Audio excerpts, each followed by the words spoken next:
What are the first few steps that someone should consider when they, want to take down a $3 million, $5 million deal that is not, they don't have the capital for? Sure. So you got to do, in my opinion, a number of things all at the same time.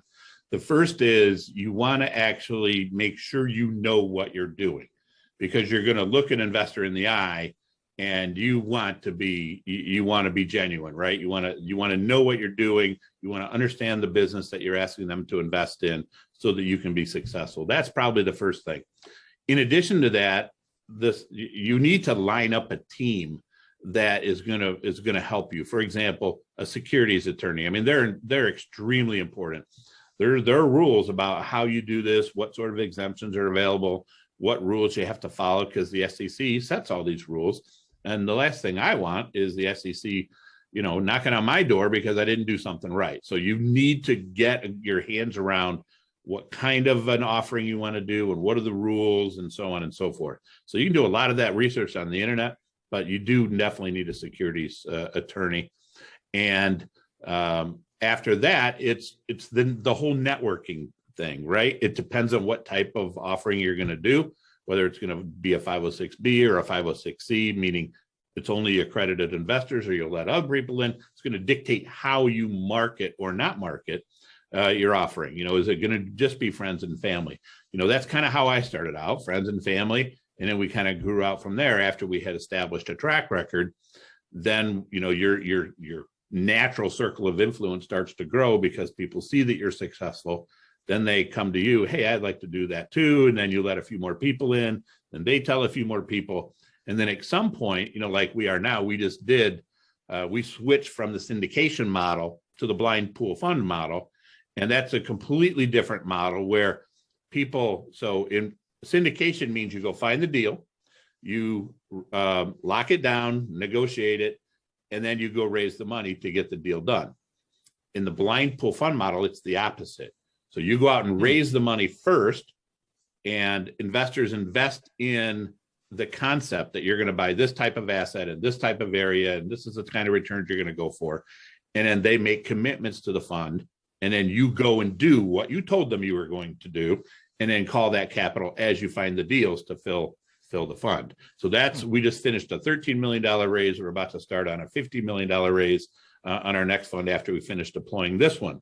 But that's the sort of the natural progression of, sort of beginner to probably the blind pool fund is probably the more advanced type of raise that you do. But by this time, we're way beyond our normal circle of friends that we raise money from. We're talking, well over 100 investors and in all of our funds and things like that. So that's sort of the story from beginning to end. But it all starts out with just understanding the landscape and what you're trying to do, and then make sure that you actually know how to do what it is you're going to go do. Like if it's apartments or self-storage or whatever it is, make sure you got it. Make sure you've had some success under your belt, because the investors are probably going to want to see some of that. So if I got the progression right, so you're saying, you start out, everybody's going to start out with kind of their own money, or maybe, a relative's money, something like that. Yep. They found that small deal, they do it, they prove their success. The next step after that is raising just strictly from friends, family, people in your circle.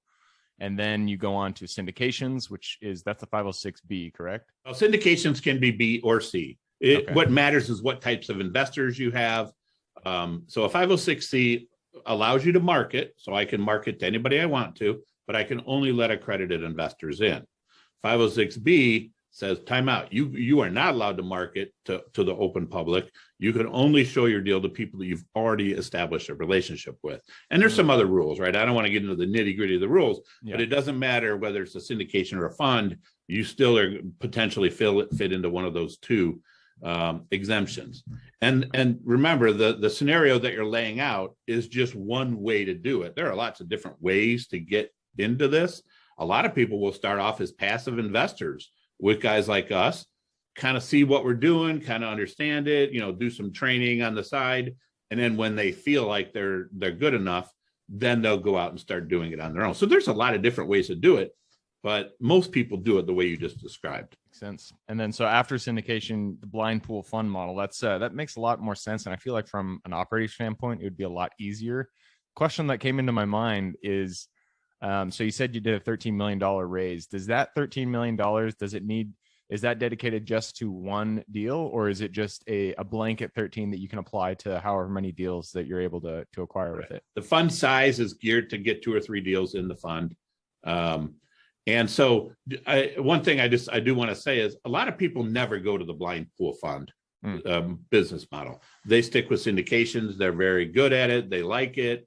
They've built up their pool of investors. And so many people never leave the syndication model. I just want to make sure that's clear. The blind pool fund model, we did it out of necessity. We're operating in a very, very competitive market, which is Central and Northern Florida. So we went to that model because we need to differentiate ourselves as buyers. Everybody in the market, syndicators, they have to go raise the money.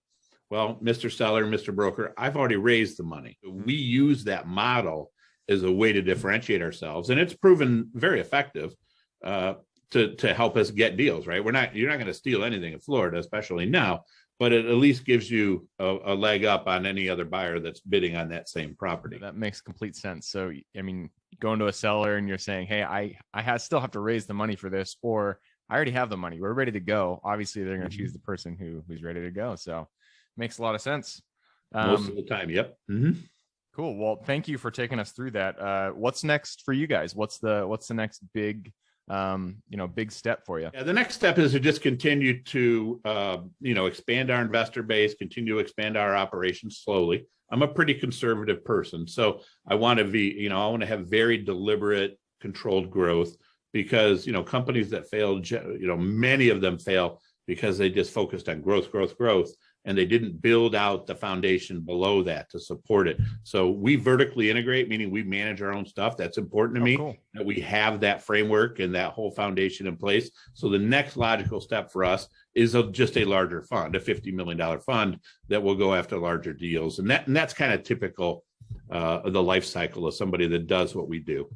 Nice. I'm actually at that step where, I'm not quite big enough where I can hire, bring everything in-house, but man, I would love to, because then it would just be, you'd have a little bit more oversight into everything. Right now I have property managers, third-party property managers managing things, but it'd be great to have that all in-house. But we all go in steps. So you're I don't know how many miles ahead of me, so which is great to see. You'll get there. And just realize, property management's a double-edged sword, right? I mean, we do it because I'm a very detail-oriented person.